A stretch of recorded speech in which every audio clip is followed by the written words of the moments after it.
everybody, Patrick Connor here, and welcome to the Knuckles and Gloves podcast. I'm here with my guy, Aris Pina, CompuBox operator, and just, fellow fight fanatic. Bro, how are you? Doing good, man. Still on a high from the weekend. How about yourself? I'm still on a high from the other shit. But yeah, dude, we're here to, we're here to talk about some Saul Canelo Álvarez versus Dmitry Bivol coming up this weekend, bro. Man, like I was saying, we just recapped Katie Taylor and Amanda Serrano and Shakur Stevenson versus Oscar Valdez. And I mean, we're just pivoting right over and doing the preview of the following weekend because it's just jam packed, dude. I mean, it's at week after week. This is that time of year where it starts ramping up, and I love it. I love it. Yeah, man. To be a fight fan right now in the beginning of during springtime right now up until early summer, you can't beat it. It's pretty awesome. And like you said, everything is just kind of each week, back to back to back. We're having all kinds of incredible shows. And after the success of last week with Katie Taylor, Amanda Serrano, and Shakur Stevenson's dominant performance, now we're going in with the best fighter in the world, consensus pound for pound. And what a lot of people are considering, this might be his toughest challenge. So yeah, there's a lot of excitement, a lot of buzz in the air right now. And it's honestly, it's pretty difficult to argue. I mean, as far as the pound for pound claim, I mean, again, it's subjective. It's an argument all the time. So nothing's ever definitive when you're talking about pound for pound lists, but I think it's pretty tough to argue that he's the top dog right now, given what he's been able to accomplish in the last year or two. It's been pretty significant, completely unifying at 168 pounds after already having won at 175 pounds, and then now stepping back up to 175 pounds and taking on yet another very significant, light heavyweight, in this case, a champion. Obviously, we can use that word kind of loosely sometimes, but this is big stuff. Just what he's been doing, what Canelo Álvarez has been doing is it is throwback stuff. I mean, I wish we could see fighters fighting like the 10, 12, 15 times a year if it could make sense and all that stuff. But he's coming about as close to that as we can get. Absolutely, man. It's total throwback stuff. Like the last time we've seen a guy consistently challenge himself the way he has, you can go back to like James Toney or so. Like Tony didn't have the success that Alvarez is having right now, but he was willing to always throw his hat in the ring and stay active and try to, like a throwback type fighter.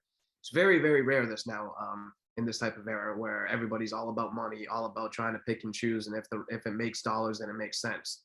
And usually it doesn't because of what side of the street they play on, whether you're on DAZN, whether you're at Showtime, Eddie Hearn, Al Heyman, yada, yada, yada. The boxing business is very, very confusing and convoluted and just screwed up. Like we suffer as boxing fans. Lately, we've been doing good though. We've been having a lot of good fights, and fights are starting to be made, and people are starting to figure out that like this shit needs to be done, and it's starting to be done. Like this is a big fight. Canelo is one of those guys though that kind of transcends all of that. There's not many fighters out there that can do that. Floyd Mayweather was one of them, and there's been others of recent history that have been able to reach that level, Pacquiao and such. But Canelo is at that level where he's above the networks, he's above promoters.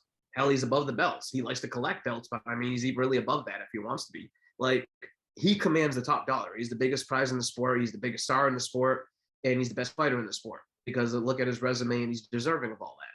So the fact that he can just kind of cherry pick and do whatever he wants to do, and instead of deciding to do that, he goes out and seeks the toughest challenges that he wants to secure with his legacy. And as for boxing fans, that's pretty awesome because it's not like he's going.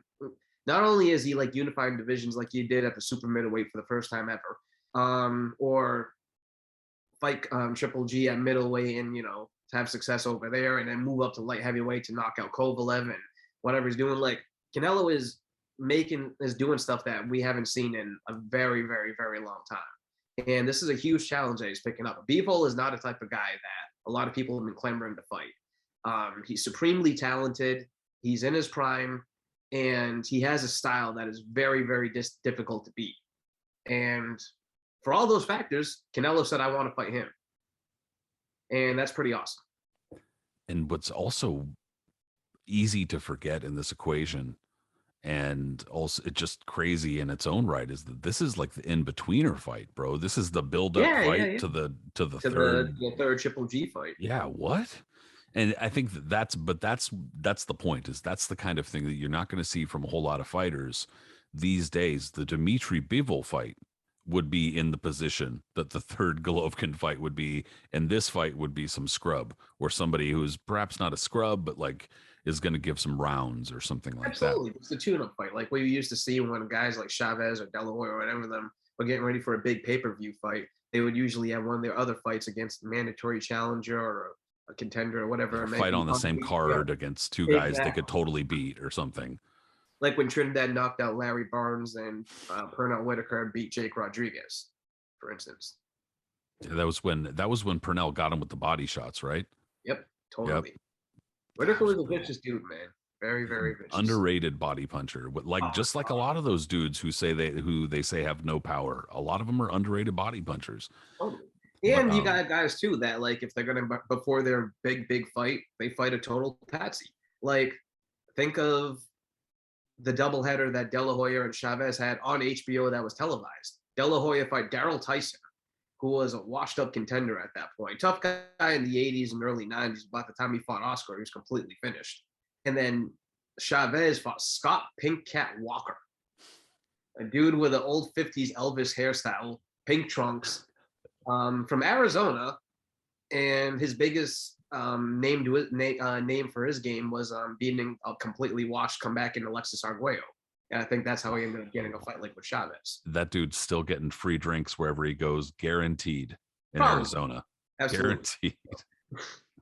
Guaranteed. That's what's crazy about this is that Canelo's using this is the tune-up where, and I think that it bears repeating. Like you said, dude, Dmitry Bivol is no slouch. He's a very skilled fighter. He's a guy who was a Russian national champion as an amateur. He was a European, I think, like under 22 or whatever it is, national or European champion as an amateur. Had a ton of amateur fights. Kind of, at least in terms of accomplishments and experience, fits the mold of a lot of either Russian or post-Soviet country fighters that we've seen in recent years who started boxing at a very young age, competed on the kind of like either national or international level for a long time, had a shitload of fights, know what the fuck they're doing, and almost like don't need a trainer at this point. They've done this. This is their life. Like a Lomachenko, like a Usyk or somebody like that.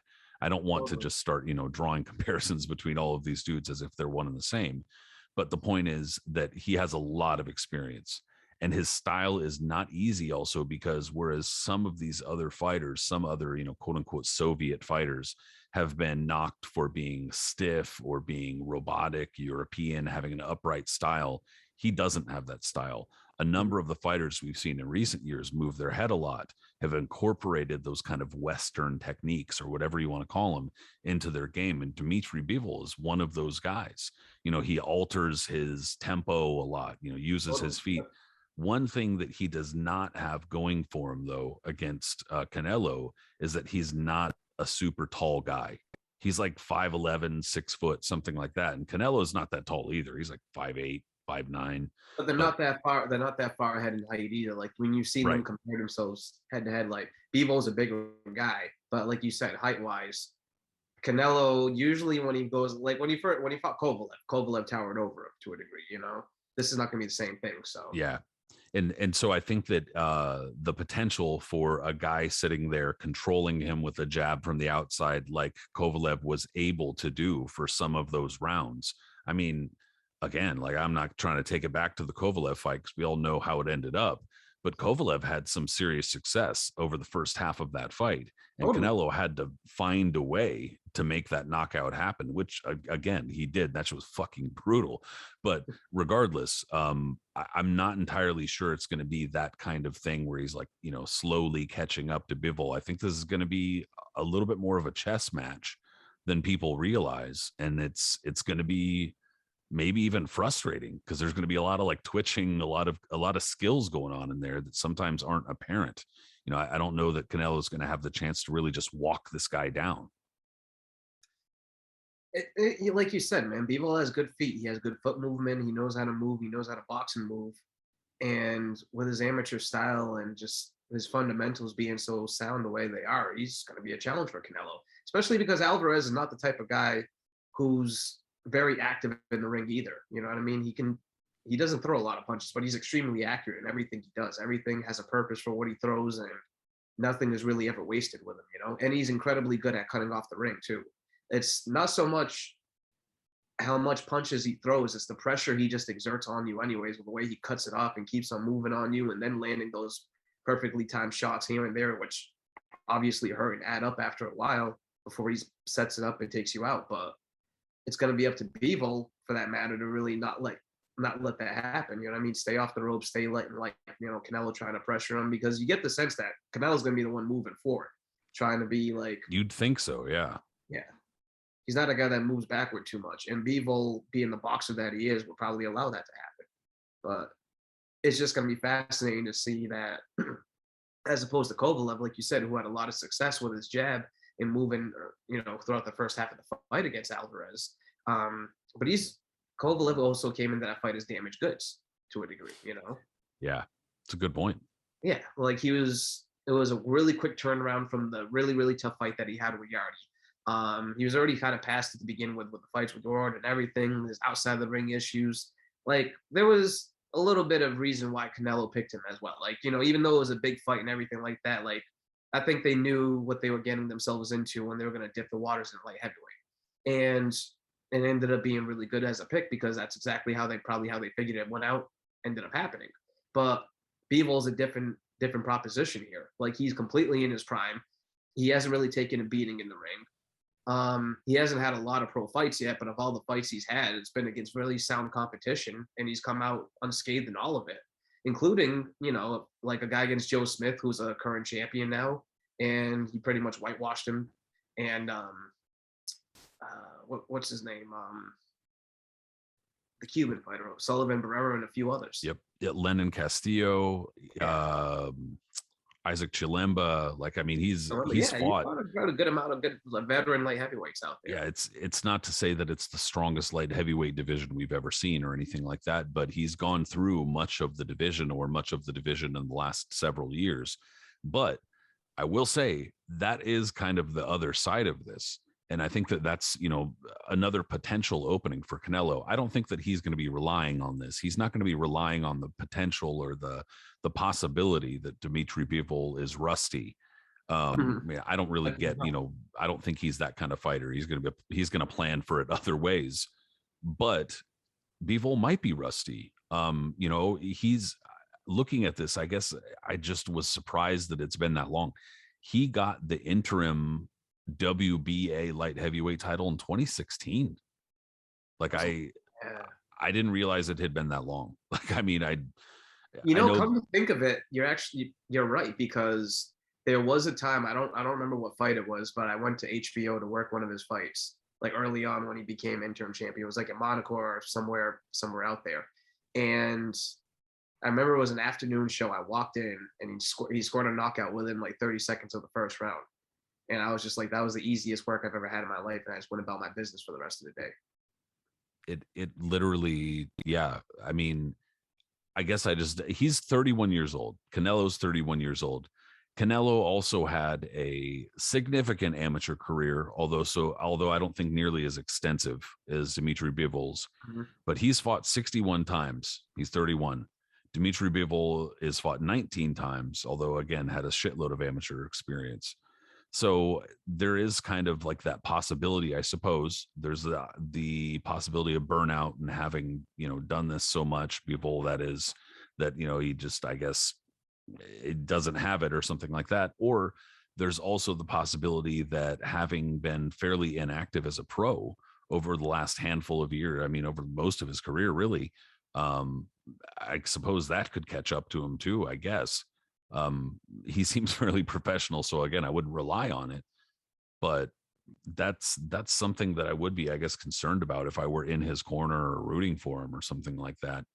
But yeah, I don't know. I don't know why we haven't really seen him. I know he's had a handful of injuries, and I know they've been trying to like get him and Beterbiev to, they've been trying to aim those two at each other for a long ass time, but it's like just not happening. And Beterbiev has also had several injuries.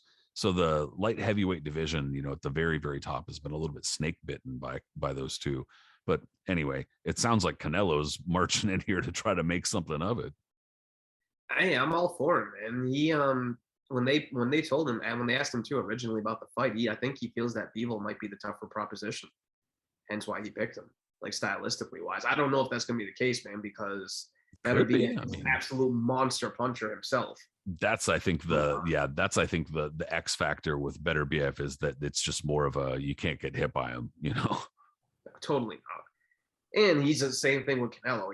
He's a pressure fighter who's going to come forward. He's not going to be intimidated or try to be pushed back by him. That's a whole other different fight stylistically than what Bivol brings to the table. But Bivol's style is going to be really tough for Canelo. I mean, we've seen this before. We've also mentioned, how's Canelo going to be able to handle this? Guy's a boxer. He does this, yada, yada, yada. And then kind of does what he does in every fight. He just beats the hell out of a guy. People were wondering if Caleb Plant and his style was going to give Canelo a lot of. Yeah, I thought that it could. And he's like been in the zone, dude. Like it's almost like he's hit some switch and he's got now. And you can, even when you listen to him in his interviews and everything, he's so supremely confident. He's like, I have no intention to retire. I still have 6, 7, 8 years in my career to go, which means he's planning on fighting until he's probably about 37. And yeah, if this is the way he keeps on going with the pace that he's going right now, I mean, and the way he's taking care of himself, it's going to be a long time till he slows down. I mean, I know he's had like knee issues in the past and other stuff, and I can see, various things like that eventually creeping up on him over the years. But for now, I mean, he's fighting at his absolute peak of his power. So anyone that he's going against obviously is going to be an underdog. I mean, we've gotten to the point now of Canelo Mania that people are like, prognosticating against how he would do against heavyweights. I mean, like if he really wanted to move up and fight Trevor Bryan, do you think he would lose that fight? Mickey Walker, bro. One of those dudes. Mickey Walker. Yeah. I mean, I'm not saying Canelo is Mickey Walker. I'm just saying that. Oh, you're not going by the freckles and red hair and the whole. All right, fine. Fuck, I guess he is Mickey Walker. but well, I mean, think about it. Former welterweight, former middleweight. He might. I mean, he's already talked about going to cruiserweight. Well, considering he was planning on fighting Makabu at one point for the title before that, I guess, imploded. Well, I thought that even light heavyweight would be out of reach, considering that he's just not very big. So, and I was wrong about that. So at this point, it's kind of like after a while, it was like me after a while picking against Hopkins. I just stopped doing it. I was just like, I'm just going to stop picking against Bernard Hopkins. I'm tired of feeling like shit every time he wins.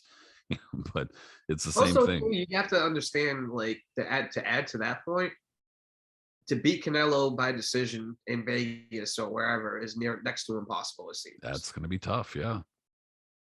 The only guy that was able to do it was Mayweather. And think about that. That fight was a majority decision. Yeah, and it was not a majority. What was it? What's her name? CJ Ross gave it a draw. But I guess I don't want to call it fairness, but the rubber band effect of that was that they literally like bullied her out of the sport. So ouch. Dude, I gotta ask though. All right. So with Canelo and Bivol, I don't think there's any question, at least between you and I, that this is a top level fight, that this is the kind of fight that it's not. I mean, I wish that it had a slightly stronger supporting card, but regardless, the main event is strong, very strong.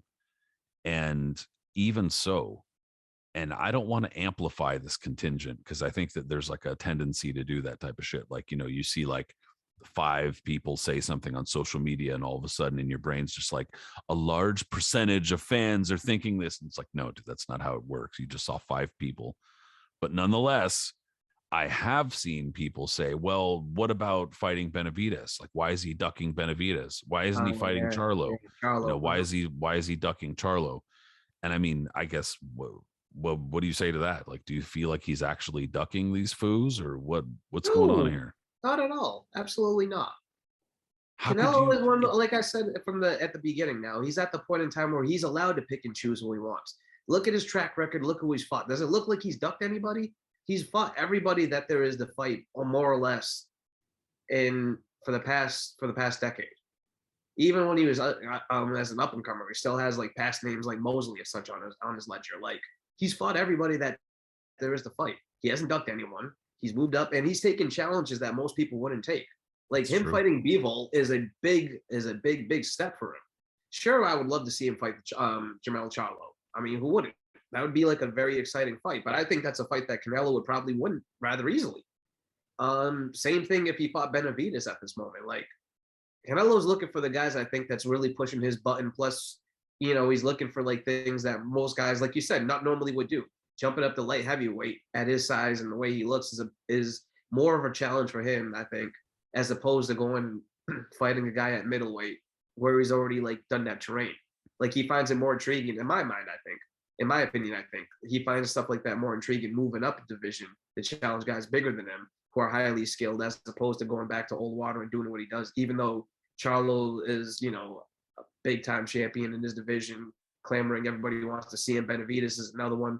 And it's just kind of like, where he wants to go with it. It's not because he's like, oh, if I fight this guy, it's less of a danger or whatever. I think he's just looking for the best challenges and what intrigues him more. A fight with Bivol intrigued him more. That's the name of the game there. Yeah, it's pretty absurd to try to slate him for taking on a fight against Dmitry Bivol, who's again highly skilled, a difficult fight, and a big fight. One that a lot of people aren't going to be trying to seek out. Yeah, like this is a big fight, and it's a big fight. So, like, I mean, it doesn't make any sense to knock him for taking on that fight. And on top of that, I mean, I guess just to kind of like go to the Charlo stuff, like that, to me, that doesn't really make a whole lot of sense as far as the ducking Charlo. He's already kind of left middleweight behind. I don't think there's any question about that. But then when it comes to Benavidez, and not to get on Benavidez' case, but he's already, I think, shown that he's not super dependable. I mean, like, with all due respect to him, like, he's not the kind of guy it's very easy to make the fight and make sure that he can stay in weight and out of trouble and stuff like that, because there's already been some issues with that. So it sounded like Canelo was not really willing to take that chance when that came up. And so I mean, I don't want to defend Canelo too hard, but I mean, to me, it doesn't make sense to say that he's ducking these fights.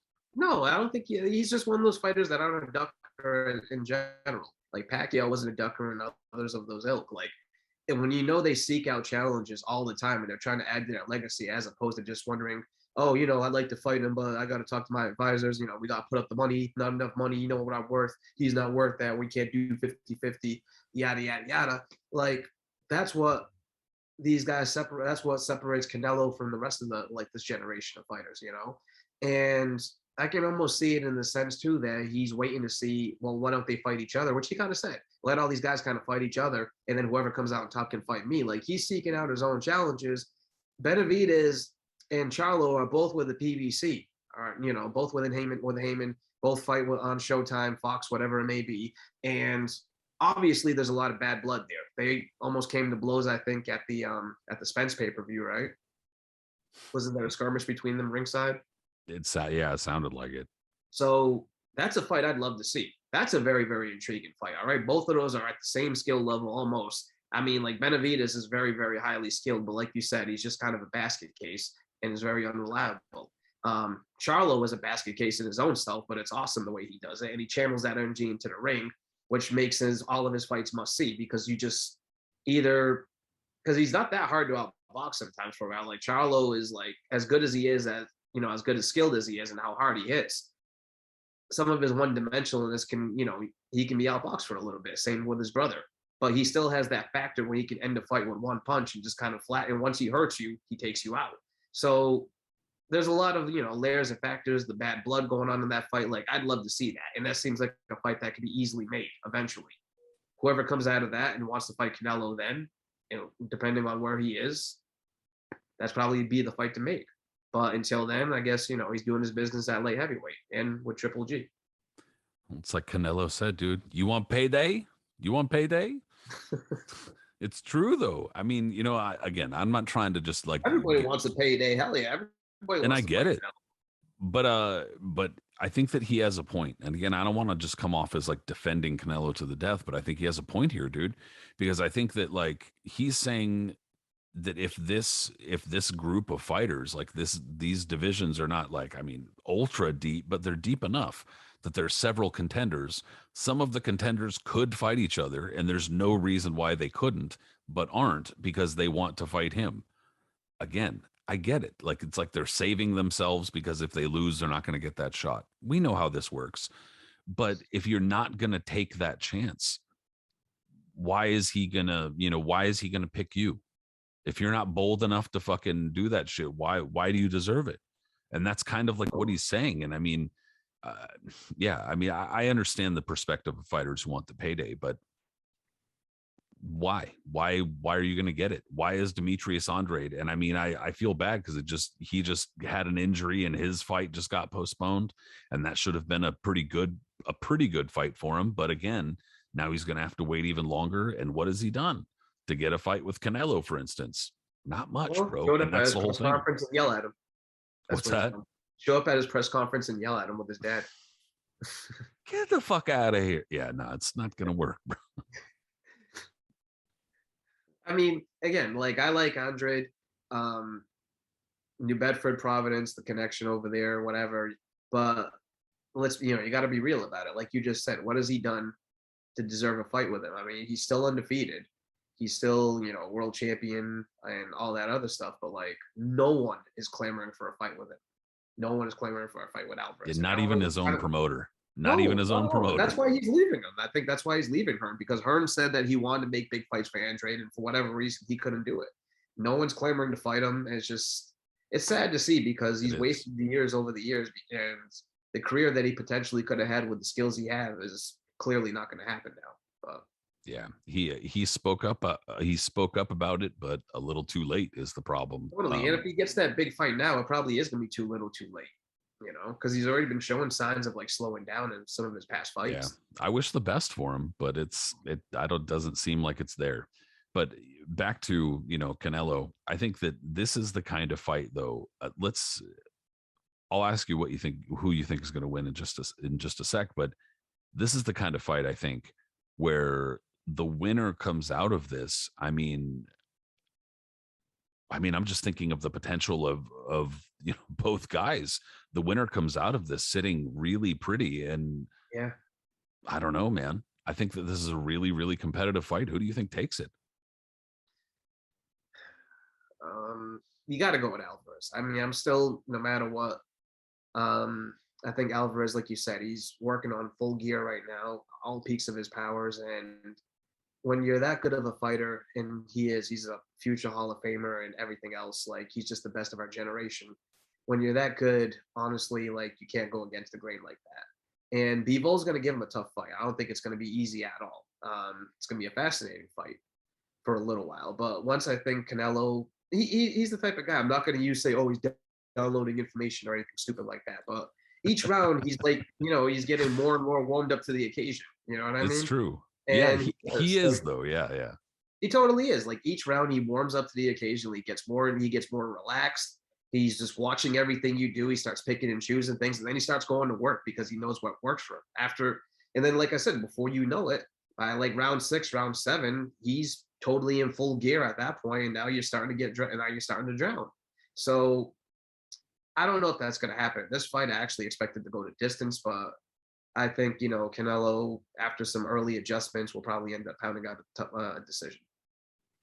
I think it's an extremely good call. And I think that's probably what I'm going to go with too. I just have a tough time envisioning, Dmitry Bivol's sturdy. He's not tall, but he's sturdy. He's a very sturdy light heavyweight. At least he looks that way. Unless I'm missing a fight, and I've seen, I think, just about all of his fights that have been broadcast here in the US that I can think of.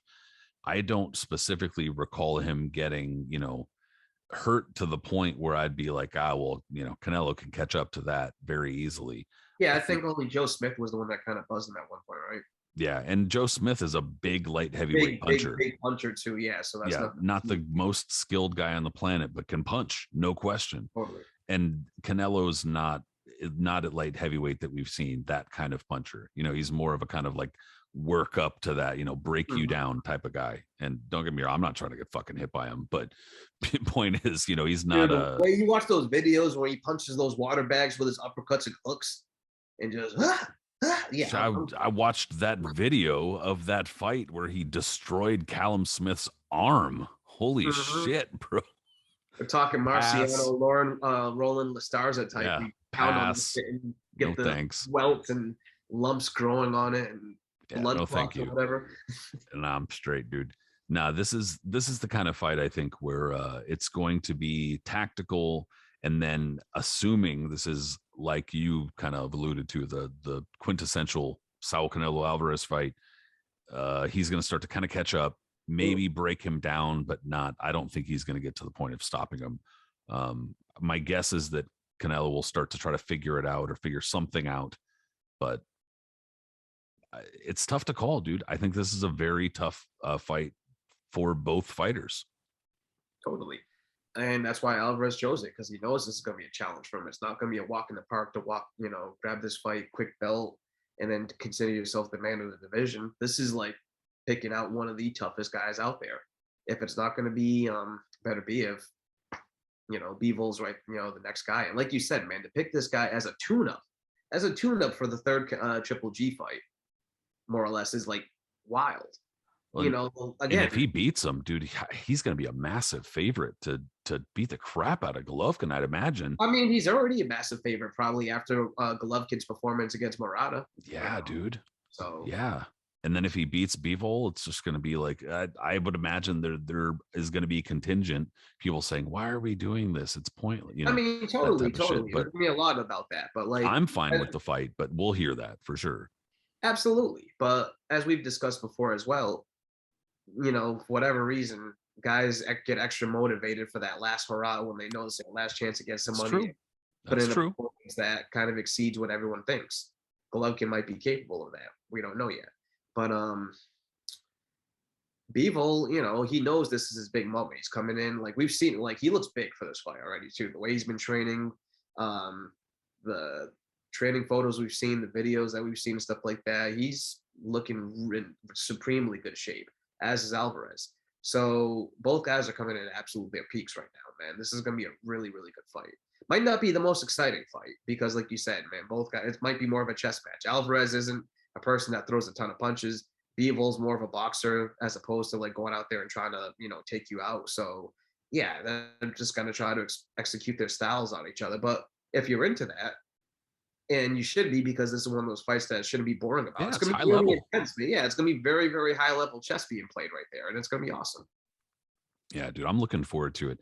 Like I said, I wish that there were slightly better support on the undercard. Unfortunately, probably the days of Don King are long, and people actually giving a shit about a good undercard are a long time ago, man. And it seemed as though it was put together somewhat quickly too. Like, I mean, as far as when it was announced and when it was happening, it was put together somewhat quickly, not to excuse them, but also in the last, I don't know, I think it was today actually, but in the last day or so, Filip Hrgović had to pull out of the fight against Zhilei Zhang. So unfortunately, that was like the most intriguing fight on the undercard, and that kind of got. That definitely wasn't taken. Yeah, and I don't know what they're going to be able to do for Zhang in the meantime, with under a week, but hopefully it's something worthwhile. Either way, look, we're not really watching this for the undercard anyway. This is the Canelo show, and we're watching this to see what the hell he can do against Dmitry Bivol. So, man, it's going to be a hell of a ride, I think. Yeah, man, I'm totally down for it, bro. It's going to be a good fight. It's going to be a good the momentum that we carried from last week is carried on to this one. Alvarez bangs on the fans, all the sports world is going to be on boxing on Saturday night when Alvarez fights, because he is the biggest attraction in the sport, and can't wait to see what unfolds. I think Alvarez is going to pull it out, but it's going to be a tough fight, Yeah, I fully agree. I fully agree. Which reminds me, before we get out of here, before we close this up, actually you and I, but I'll say who when we confirm this, but we'll be over at ppv.com this weekend on Saturday watching Canelo Bivol, and there's going to be a live chat. Like I said, there's going to be some special guests. I already confirmed some. I'll say them later on, but hopefully you guys are also able to join us. If you are watching from home, go to ppv.com. They're not affiliated with the show in any way, but we'll be there. I just want to encourage people to be there and hang out. It's going to be a lot of fun. But Oh, yeah. Aris, dude, I appreciate you, previewing this bodacious fight with me, bro. All the time, man. This was a good time as always, and enjoy the fights, everyone. It's gonna be a good one. Totally. Well, everybody, thank you so much for tuning in. If you listened in via podcast app, throw us a subscription, however you want to say that in plain English, if you would please. Leave a comment, ask questions. Those things are appreciated. If you watched on YouTube, also subscribe, leave a comment. Any questions, we'll answer them. Oh, yeah. And on all the other, social media stuff, Knuckles and Gloves is on Facebook, Instagram. We are individually on Twitter. For instance, my buddy Aris is on Twitter as Punch Zone Aris. Me, Patrick Connor, I'm there as Patrick M. Connor. That's it. Everybody enjoy the fights. Aris, we'll talk, bro. Have a good one. Peace out, people.